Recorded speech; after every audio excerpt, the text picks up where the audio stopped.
दोस्तों, मार्गदर्शन पे आपका बहुत बहुत स्वागत है।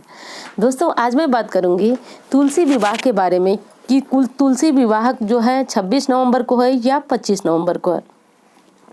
दोस्तों, जैसा कि आप सभी जानते हैं कि तिथियों में हेर फेर की स्थिति बनी रहती है, तो इसी वजह से तुलसी विवाह के दिन भी अनिश्चित माना जा रहा है। यानी कुछ लोग तुलसी विवाह को 25 नवंबर को करने की सलाह दे रहे हैं, वहीं कुछ लोग जो है 26 नवंबर को करने की सलाह दे रहे हैं। तो दोस्तों, आज आप विधिवत जानेंगे कि तुलसी विवाह जो है एकादशी तिथि में किया जाता है। तो एकादशी तिथि की शुरुआत कब हो रही है और एकादशी तिथि समाप्त हो रही है कब हो रही है, और दूसरी चीज है कि तुलसी विवाह किस तिथि में करना आपके लिए श्रेष्ठ होगा, किस मुहूर्त, तो मैं आगे की वीडियो में आपको बताऊंगी। तो अब बात कर लेते हैं दोस्तों तुलसी विवाह से जुड़ी हुई कुछ बहुत सामान्य सी बातें, जो अगर तुलसी विवाह आप अगर करते हैं तो उस समय ये नियम आपको अपनाना बहुत ज़रूरी है। दोस्तों, एक तो तुलसी विवाह होता है विधिवत विवाह की तरह, सारे संस्कार होते हैं और आप सुबह सुबह तुलसी का दान करते हैं। दूसरा होता है कि जिसमें आप अपने घर की तुलसी स्वयं ही रखते हैं और तुलसी विवाह करने का पुण्य भी प्राप्त करते हैं। तो दोस्तों, अगर इस प्रकार से अगर आप तुलसी विवाह करते हैं जिसमें आपको अपने घर की तुलसी दान नहीं करना होता है, तो उसमें आप सामान्य से रीति रिवाज का अर्थ होता है कि आप सामान्य श्रृंगार का सामान लाएंगे, शालिग्राम जी के साथ माता तुलसी का विवाह करेंगे और माता तुलसी को सिंदूर आज के दिन लगाएंगे। दोस्तों, जैसा कि आप सभी जानते हैं कि पूरे कार्तिक महीने में माता तुलसी को चंदन वगैरह अर्पित किया जाता है, जल फूल सब कुछ अर्पित किया जाता है, पर सिंदूर अर्पित नहीं किया जाता है, क्योंकि इस महीने में हम तुलसी का विवाह करते हैं एकादशी तिथि को। तो एकादशी तिथि को ही माता तुलसी को सिंदूर अर्पित करते हैं, यानी सिंदूर लगाते हैं, उनका विवाह करते हैं। दोस्तों, कुछ लोग जो है तुलसी का विवाह जो है द्वादशी तिथि में भी करते हैं। तो अगर आप एकादशी तिथि में नहीं करते हैं, द्वादशी में करते हैं तो कर सकते हैं, लेकिन सर्वश्रेष्ठ है आपका एकादशी तिथि में विवाह करना। और अगर आप पीरियड में हैं, आप नहीं कर सकते एकादशी तिथि को विवाह, तो फिर आप पूर्णिमा के दिन भी ये रीति रिवाज निभा सकते हैं, माता तुलसी का श्री हरि विष्णु जी के साथ विवाह कर सकते हैं। दोस्तों, कुछ लोग ये पूछते हैं कि तुलसी को जो है लाल चुन्नी पूरे कार्तिक महीने में कभी भी ओढ़ा सकते हैं। तो दोस्तों, कभी भी ओढ़ाने का कोई विशेष अर्थ नहीं होता है। आप विवाह के दिन ही माता तुलसी को लाल चुन्नी ओढ़ाइए और उनकी टहनियों में चूड़ियां पहनाइए, बिंदी लगाइए, सब मतलब जो हो सके श्रृंगार आप माता तुलसी का कीजिए। और अंत में जब श्री हरि विष्णु के साथ उन्हें बैठाइए तो फिर उसके बाद उनको सिंदूर जरूर अर्पित करिए। सिंदूर अर्पित करने का ये तरीका है दोस्तों, एक बार फिर कहूंगी कि बहुत सामान्य सी जानकारियां आपको दे रही हूँ।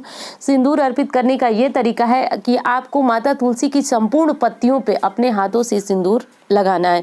यानी ऐसा ध्यान रखना है आपको कि कोई पत्ती छूटे नहीं, संपूर्ण पत्तियों में, संपूर्ण टहनियों में आपको सिंदूर अर्पित कर देना है और अंत समय आपको आरती अवश्य करनी है। दोस्तों, जैसा कि आप सभी जानते हैं कि आरती करने से हमारी पूजा की पूर्णता जो है वह हो जाती है। यानी आरती जो पूजा पाठ में त्रुटि हुई होती है, हमसे गलती हुई होती है, उसको पूर्ण कर देती है। तो अंत समय में सबसे पहले आप श्री हरि विष्णु की आरती गाएं, फिर माता तुलसी की आरती जरूर गाएं।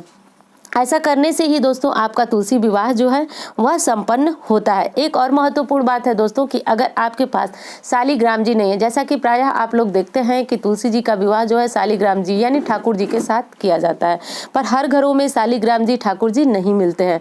तो आप क्या करेंगे, कैसे विवाह करेंगे? तो दोस्तों, शालिग्राम जी नहीं है तो भगवान श्री हरि विष्णु का कोई भी चित्र हो, यानी अगर बाल रूप का कोई चित्र हो तो वो भी ले सकते हैं, चाहे फ्रेमिंग वाली फोटो ही क्यों ना हो, तो फिर आप श्री हरि विष्णु जी का फोटो ले सकते हैं। ध्यान बस यही रखना है आपको कि माता लक्ष्मी के साथ वाली फोटो से तुलसी जी का विवाह नहीं करना है। यानी जो फोटो आप ले उसमें श्री हरि विष्णु जी अकेले हों, ऐसी फोटो से ही आपको तुलसी विवाह संपन्न कराना है। और दोस्तों, अगर आप चाहें तो संपूर्ण आप नियम निभाने के बाद तुलसी को दान कर सकते हैं, और न चाहें तो आप अपने घर की तुलसी को स्वयं ही अपने घर रख सकते हैं, पूजा पाठ दीपक धूप दीप प्रतिदिन कर सकते हैं। अब ध्यान दीजिए आपकी तुलसी विवाह करना किस दिन है। तो दोस्तों देखिए, संपूर्ण बातें मैंने इस यहाँ पे स्क्रीन पे लिख दी है, आप भी देख सकते हैं, समझ सकते हैं। एकादशी तिथि की शुरुआत जो हो रही है वह 25 नवंबर को हो रही है। कब हो रही है? तो सुबह 2:42 पर हो रही है। अब एकादशी तिथि समाप्त हो रही है 26 नवंबर सुबह 5:10 पर।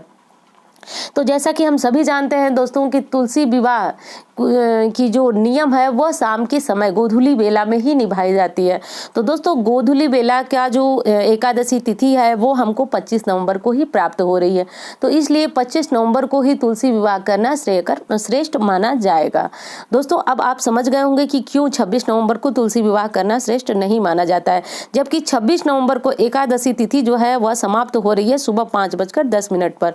तो ये उदया तिथि की एकादशी तिथि हमें प्राप्त हो रही है। पर दोस्तों शाम के समय जब हम तुलसी विवाह, देखिए विवाह का संस्कार जो होता है वह शाम के समय ही होता है और तुलसी विवाह भी शाम को ही हम लोग संपन्न करते हैं।